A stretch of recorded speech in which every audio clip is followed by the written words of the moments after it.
how to use horizontal line drawing tool in TradingView effectively. That's what we are going to discuss today in the Market Secrets TradingView Tricks series. Before we get started with the today's session, I'd like to mention that we at Market Secrets had recently launched Algo Traders Program ATP.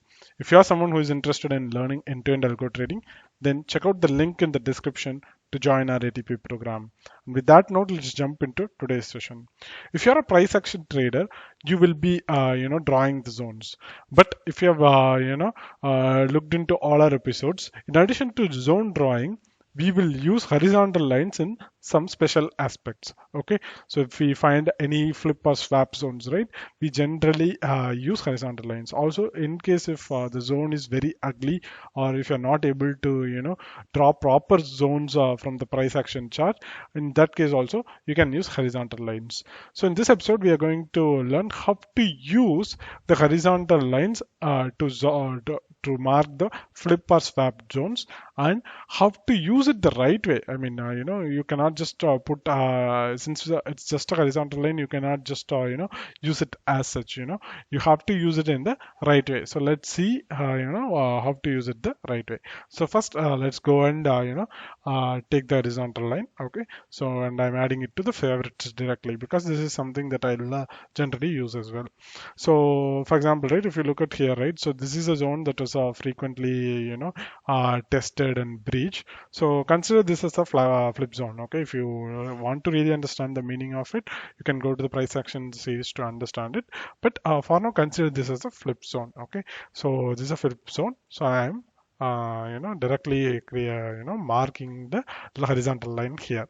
Okay, this is one of the critical support points we have in the chart, especially when it collides with the trend line. Okay, so this line is actually an important line because it goes into various supports and resistances, and it has acted as support and resistance multiple times. And since we are talking about horizontal line in this episode, I'm marking it right here. Okay, so now once that is done, first thing you need to go and do is like visibility.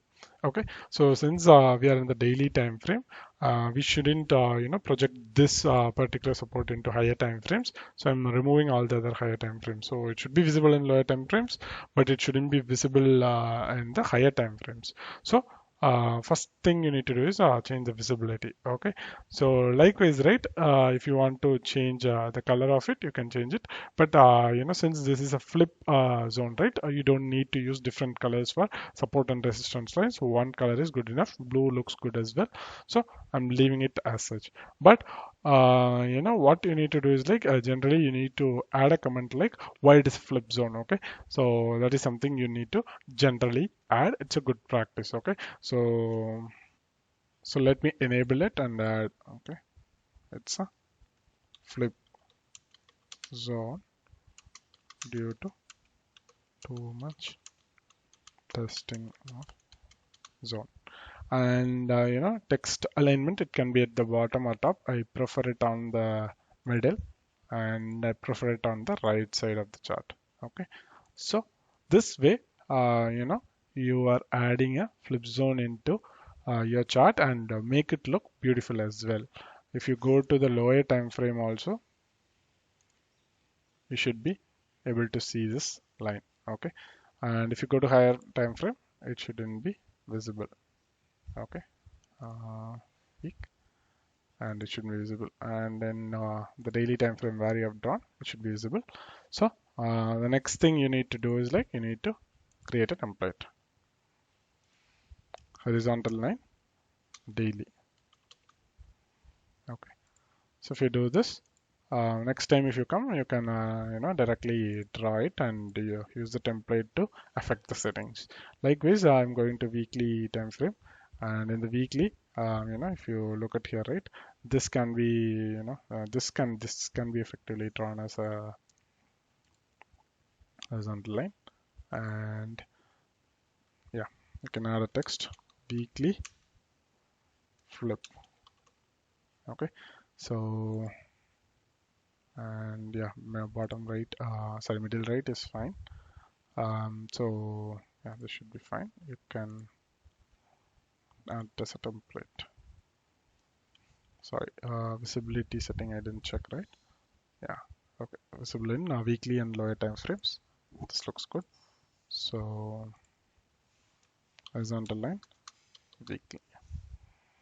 Okay, now if I go to daily, this should also be visible. Okay, it's actually clashing, right? Okay, sorry. Yeah, it's actually a beautiful thing. It's actually clashing, so it strengthens the zone further. So in such cases, right, you can move one of these lines and have it next to each other, so that it's a very critical thing. Okay, so and on top of that, right, whenever you start writing any comment, right, since you are using same color for the different time zones, right, it's better to start with which time zone line it is. So I'm adding daily here, so that I know from which time zone I've drawn it. I mean, if you drill down to the time frame in which you are trading, in this case daily, right, you will see weekly, monthly and daily lines. So you shouldn't get confused which line is belongs to which time frame. So it's better to start the text with the time frame, so that you know what this line is telling you. Okay, so if you don't add comment, right, you will easily get confused. So this is how you need to use the horizontal lines. Okay, if you have any queries, comments about this episode, let me know in the comment section. I'll be happy to address it. Also hit the like, share and subscribe buttons if you find this video useful. Thank you.